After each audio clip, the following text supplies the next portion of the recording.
All right, I want to welcome everyone to the panel room. This is ConTinual. This is where we're going to do all the panels. And let me go down the row and introduce everyone to you. First, my name is Jason Tongier. I'm here as the new unpublished writer. I've been, just to give you a little background, writing most of my life, but I didn't start taking it seriously until a couple years ago. I wasn't letting other people see my stuff. I wasn't attending conventions. But once I started doing that, started learning a little bit more. Next, let's introduce you to Jim. I'm Jim Nettles. I write fiction as James P. McDonald, a few other names as well. I write nonfiction as myself and a few other names as well. I'm founder for Author Essentials. I am going to be tech and ops here for ConTinual, the convention that never ends. And we're probably going to open up the bar eventually because, well, that's where we all prefer to meet. So yeah, we're going to be having a lot of fun here. We're going to be doing a lot of live video. We're going to be doing a lot of pre-recorded video like this guy right here is going to be. And we want to thank Jason for being the fresh meat. Hey, someone has to be. All right, John, you're up. Yep. As opposed to the rotten meat that all the rest of us are, the dried, desiccated jerky lying on the floor. Hi, I'm John Hartness. I am the publisher and founder of Falstaff Books. I'm also the founder and HMFIC of the Saga Genre Fiction Writing Conference, and I write a few things. I am the author of the Quincy Harker Demon Hunters series, the Black Knight Chronicles novels, the Bubba the Monster Hunter novellas and short stories, and really about anything else that somebody will pay me to write.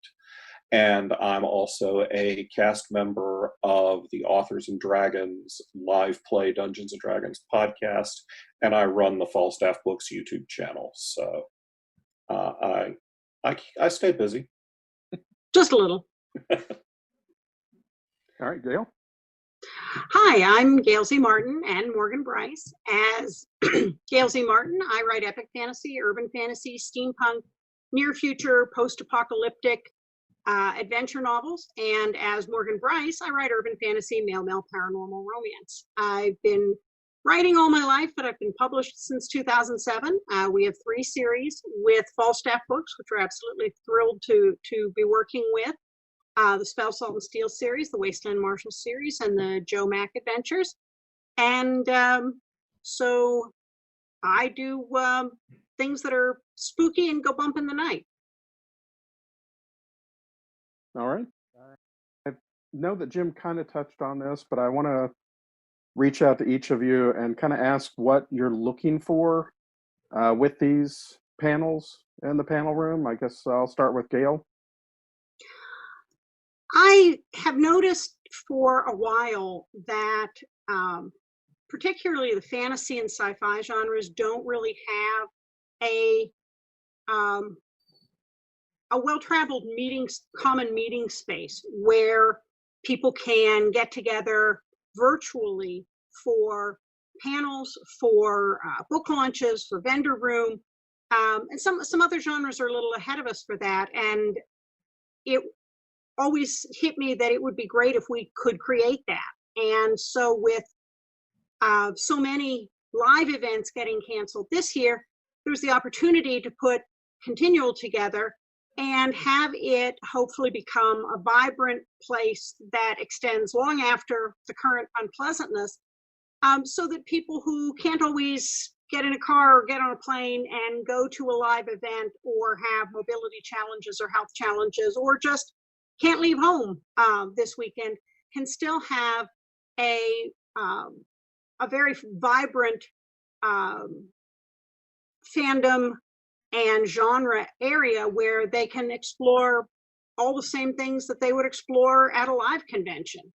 So that's pretty much my goal. John? So mine is going to be much less charitable and magnanimous than Gail's, which kind of matches our personalities. I'm in it for promotion and money. I run a publishing company and my job is to sell books. I am here to promote those books, and by working on craft panels and participating in educational opportunities with these panels, I want to train and find the next generation of Falstaff writers as well. So I'm looking at this as a marketing tool, as a recruitment tool, and as a way to make sure that Falstaff Books is seen and is a visible leader in the genre fiction and educational community. Jim, anything else to add? So from my perspective, or from my side, I started Author Essentials as a company, as an education company for authors and creatives, because I'm a firm believer in we have a right to earn a living from art, or at least make money and profit from art, and not feel guilty about that. And I mean, I've been a writer for pretty much my entire life. I grew up in small business. I grew up in entrepreneurial spaces. I've spent most of my career in tech. Yeah, I started my career in media. I started my career working in that way. And so when I started having people come to me at a convention and say, hey, I've got a question for you because you're one of those weird business techie people. And John's seen this happen. And, in the business world, they come and go, you're one of those weird creative types too, right? So, I mean, I don't fit really well in either space. So they'd start asking questions and I'd lay something out and they'd go and say, that sounded really nice, really intelligent, really important. And I have no idea what the hell you just said.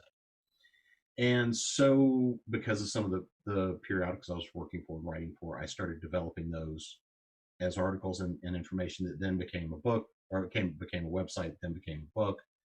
And we started AE as an author education company. Now we're also providing full services for authors because we're tired of seeing people get screwed over. We've seen a lot of fraud in the space. And because we've got the benefit of so many shared resources between everybody you see on the screen, we've got a lot of experienced people. And because a lot of them were also freelancing in addition to everything else they were doing, I was getting a lot of questions about how do they run a business? How do they do that? And so we started that with a lot of internal services amongst our internal network and everything else. And we've been rolling that out more and more to the wider network of people. So I'm here, A, to promote this because I believe in educating our creatives out there. B, I believe that we should be teaching people and re-educating them how to actually use their creative outlets and creative output to make a living and profit from it, because it's a ton of work. It's a lot of investment to make all of this happen, whether you're going through a traditional publisher, whether you're doing indie publishing. So I'm really here from an educational standpoint, but also here from the standpoint of promoting Author Essentials, promoting the work that we're doing, and trying to find the people we're a good match for what they need. So, shameless promotion. All right. And I think that Jim hit on something really important there, that it is okay to make a living off our art and not be ashamed of it, because there really is this this romanticized view of the starving artist, and this idea that poverty makes you a better artist. I guarantee you, I am far better at creating when I am relatively financially stable, because that's a stress that's off of me personally. So it makes life a lot easier and makes it a lot easier to write when I'm not starving or I'm not freaking out about money. So, Well, and one of the things that plays into what I said about creating this online space, hopefully in an ongoing way, is that plays directly into the things that you and Jim have talked about. because other than physical conventions, it's been difficult to find the fantasy and sci-fi audience in any one place online where it's easy to approach them. And this is where some other genres, like romance in particular, has been building this infrastructure for years. Sci-fi didn't have to have it for a variety of reasons.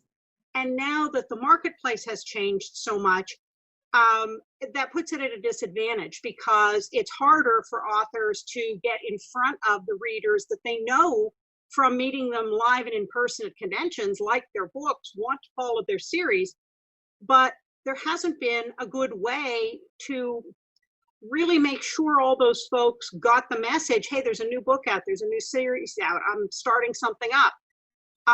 Not the way that other genres have built it. And so one of the things that's very exciting for me about the promise of ConTinual is this becomes a space that we can do interactive virtual book launches. This becomes a place where we can have live and recorded author readings.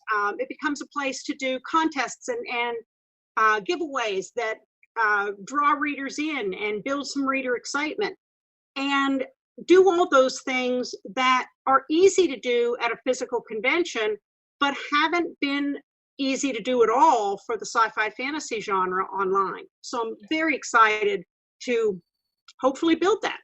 And also to create the ability for authors to have a similar networking opportunity as we have in live sci-fi and fantasy conventions, but we're frequently hamstrung by space. You know, we have lots, the three of us, Jim, Gail, and I, we all live in the Carolinas. So we see each other face to face fairly frequently. But we have friends that we haven't laid eyes on for several years because they live in Seattle or California. And these are writers that we like spending time with. These are writers that we like to associate with. And my hope is that this can create some of that community that is a deeper and feels like a more real connection than Facebook or Twitter or traditional social media opportunities, because you are looking at somebody's face. Well, you're looking at them, you're hearing their voice, you get to realize a little bit more about who they are. And I think we all know that a lot of our crowd can be shy and quiet. That's not the people here, except for maybe Jason. We're going to break him of that before this is over with, or just break him in general. I don't know which. But because we can also network and bring kind of the audience that we get to hang out with at things like Dragon Con, at some of the bigger conventions where we get to sit and network and meet people, that's how this business works. And as much as I love to pour the time and the work into writing a book, creating something, the networking is how this engine works. That's how books come out the door. I mean, absolutely. If you take a look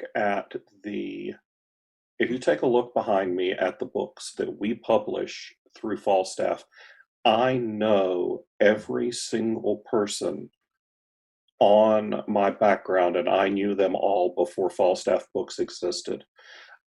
We work in a people-driven, relationship-based business. So if ConTinual as an entity can help foster new relationships, it will foster new business. I think the other piece here also is, we all do, those of us on the John and Jim and I here do, upwards of a dozen or more, sometimes way more, live conventions in a normal year. We have sworn never to speak of 2019 again. This is true. This is so true. But that comes at a significant cost. There's a travel cost in terms of hotel, and maybe, airplane or, car expenses. There's time away from home and time away from writing. And while that's a necessary piece of the business and it pays dividends in other ways like the relationships, you also still have to put butt in chair and write the books. The other piece to that from the attendee side is that you tend to have a fairly regional attendance at all of the conventions within a certain geographic area. So, I'll leave a convention and have somebody say, hey, are you going to, other convention? Oh yeah, see you in 2 weeks. And that's just the way con season goes. But there are an awful lot of conventions and you can't be to all of them. It's too cost prohibitive to go too far outside your driving range. And that means there are an awful lot of readers that never get to meet us in person because we haven't done a convention in Kansas or Milwaukee or Fargo.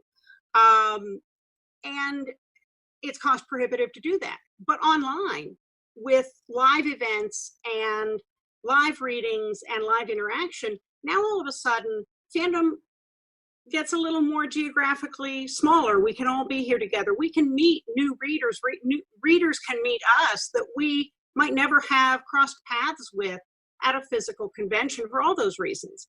And that's terrific because now there's a chance for people to create all these new relationships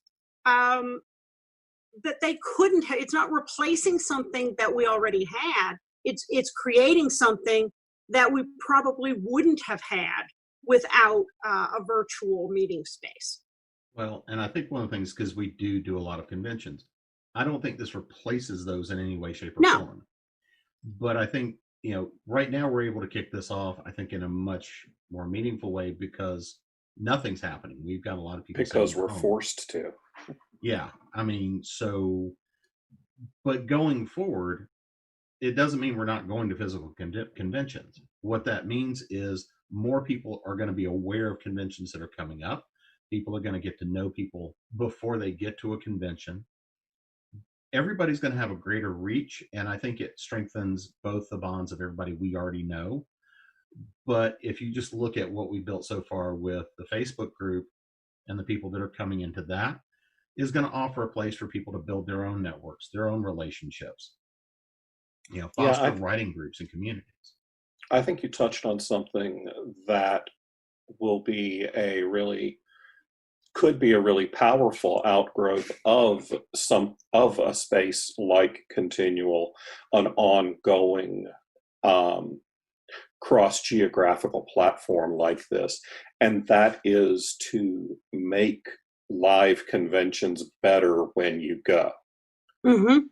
Because we don't necessarily, when we're going to a convention, we're always rolling the dice. We're laying out anywhere from hundreds to thousands of dollars of our own money in travel and hotel and table fees, et cetera, et cetera, et cetera. And we don't have any idea whether or not we're going to sell a single book. Mm-hmm. I literally drove from Charlotte to Arkansas once and sold 2 books. Yeah, but there was a great story that came out of it that is not child friendly. There are actually several, and none of them are safe for anything. Well, and also from the reader perspective, those readers who haven't met us yet at a live convention, sometimes readers are kind of shy about walking up and meeting the person that they've been reading their books. And they think we're way more intimidating than maybe most of us are. And getting to interact online and getting to see us and getting to talk to us and creating that, I guess the fancy word is parasocial relationship, which means you've got it virtually, even if not in real life. That can help a lot when you do end up at a convention and there's that person that you feel like you already know. You've kind of broken the ice, and now it's not as intimidating to walk up after a panel and ask a question, or walk over to the table and say, hey, I read your book, do you have anything else coming out? And that just benefits everybody. It makes it a better experience for everybody. And as someone that's met all of you guys at convention. When you are at a convention, you guys are usually running around like crazy. So you're not as accessible. You're harder to talk to because you've got another panel you got to run off to, which Yeah. is another thing I love about this is it's going to be a little more laid back in a sense, and you get to sleep in your own bed at night. Yeah. And the one qualifier Well, there is we are crazy, but that's it's Yeah. not like crazy. We Dragon Con is 4 days. five. If you add the three of us together, we accounted for over 50 hours of programming last year at Dragon Con. That's insane for 3 human beings. So yeah, you're right. And last year I was program director of Con Carolinas along with Jason Gilbert, and Jim was chairing the science tracks. So we were all running around, and we just programmed Gail to within an inch of her life. So that's pretty normal. I'm used to it. But yeah, you're right. It can be hard, and I have very frequently, when someone's come up to me, said, I'd love to talk to you, but you got to talk and walk at the same time because I have another panel. Let's go. Yeah, I've had conventions where I'm with the travel time between panels and getting through a crowd.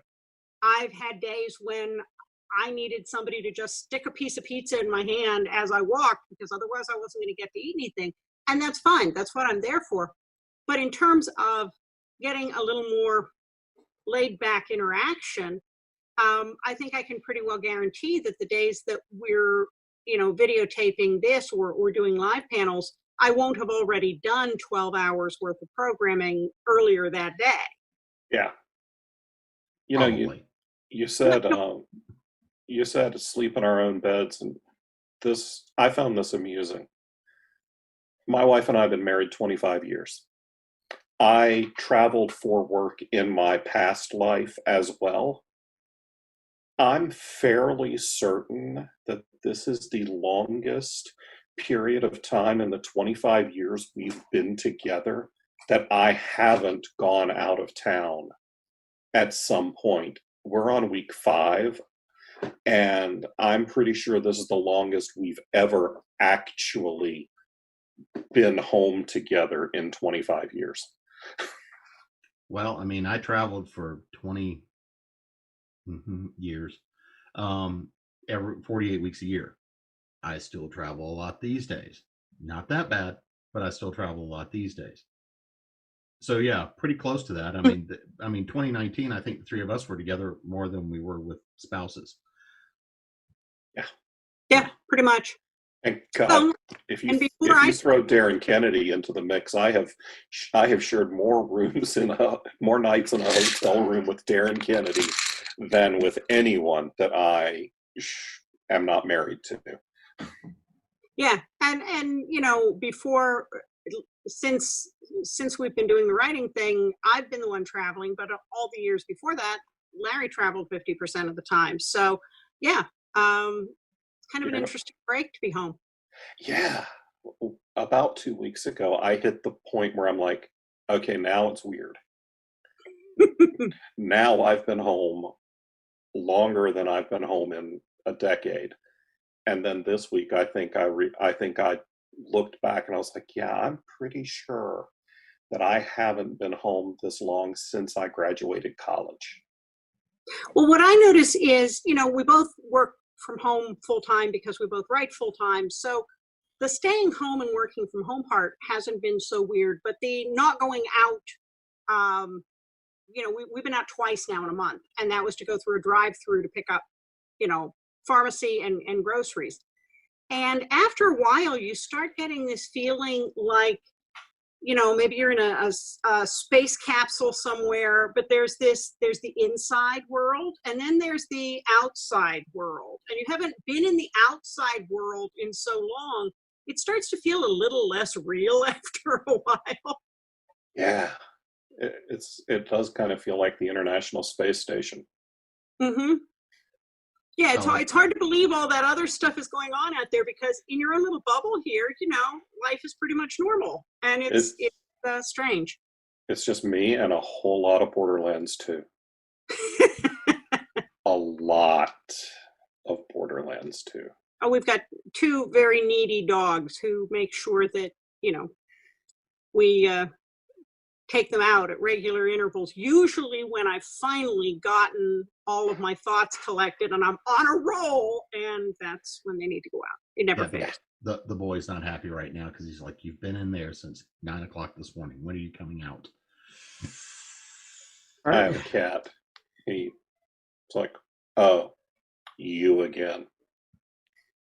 Did you see that picture that somebody posted where somebody actually had to like stuff a pair of jeans to make a fake lap so their cat would get off their desk long enough that they could get something done? No, that's great. Kind of like a scarecrow. Somebody stuffed a pair of blue jeans and had it sitting on a chair, and the cat was very happily sitting in the lap, and then the person could finally get something done. I wonder if they had to put like a heating pad under the fake butt so it was warm. I don't know. Depends on how smart the cat was. Yeah. Well, or how smart the human was, and the cat's just like, I'll take what I can get. I did see the one where somebody reported their cat to HR, so and wrote them up. Yeah. Cat still said, yeah, great. And look at my butthole again. Feed me. So this gives us a good feel for how everyone interacts. Yes. Do we want to mention a few of the potential panels that may be coming up? Sure. Sure. Okay. Does anybody have a list? Well, I think we may be doing one on social media and how we're dealing with social media during the current age. And the social media panel tends to be one that we cause trouble on. We just need to have a sacrificial victim during that one. Oh man, we've had some good ones of those too. Mm-hmm.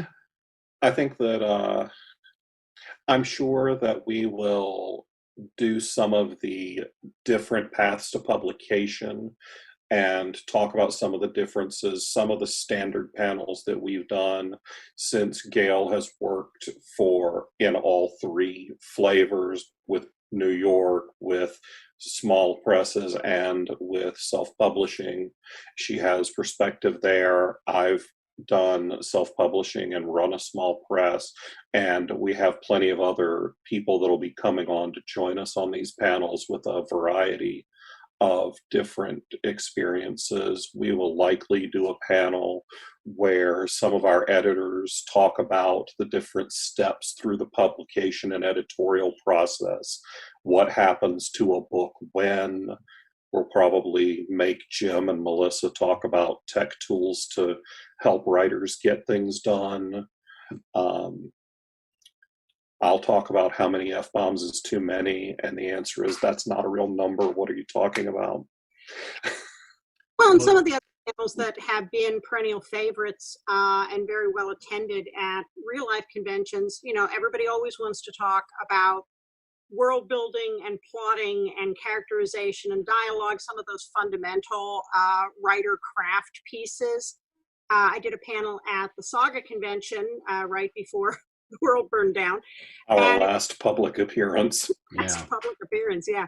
That was talking about pen names and crossing genres and extending your genre footprint, which was really talking about my dual life here as Gail and Morgan, and how that came about and how to make something like that work.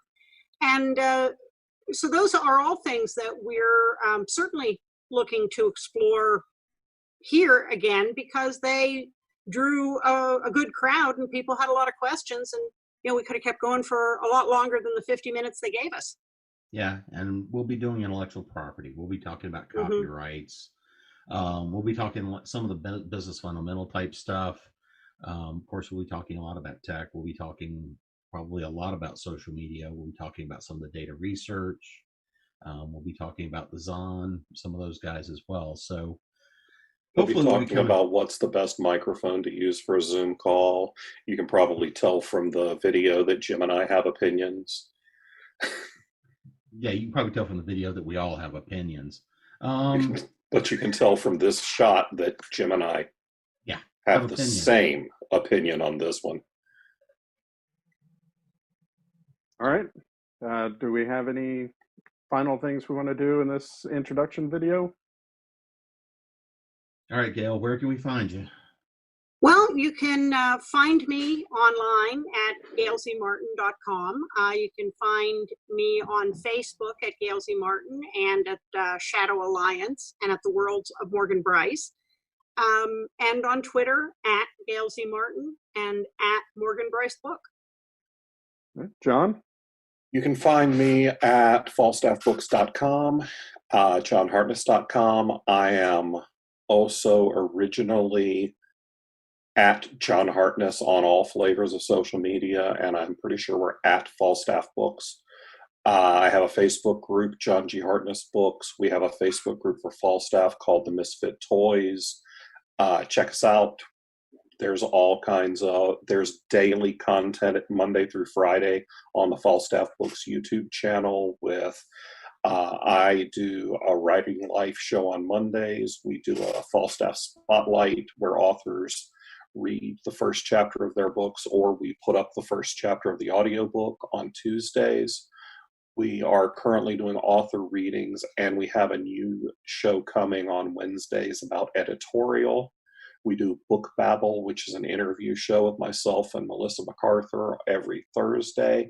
And every Friday, I post a new 5-minute book review of something I'm reading. And the running question is, will I ever get one complete in 5 minutes or under? Because so far, we're averaging about 9.5 minutes, not weeks. Well, my content isn't quite as organized yet as John's, although I'm looking to add some new features that I'm pretty excited about putting into place. But in both of my Shadow Alliance and Worlds of Morgan Bryce groups, that's where you find out what I'm working on. You get a first look at cover reveals. You get some snippets of works in progress. You get some background information that doesn't make it into the back of the book about the characters and where their locations and some of the pieces that come into creating the lore and the legends. And it's also where I get my ARC readers and my beta readers. So there's a lot going on in those two groups, as well as my Supernatural TFWNC group, where we do watch parties and live author Q&As and all kinds of fun stuff. All right. And Jim? And you can get to me through jamespnettles.com. From there, you can pretty much link to everything. You can make it to the fiction me, authoressentials.net and authoressentialsworkshops.com. And then also booksandbeer.net. And creatingprose.com will be coming out shortly, which is a show on the business side of being an author. All right. Well, I want to thank everyone for this introduction video, and thanks for coming to the panel room. Thank you for being a great moderator. Thanks for moderating. We've been nice so far. Yeah. So far, so good. It's all downhill from here. Yeah, we haven't gotten rowdy yet. Bye. Thanks, everybody. Bye.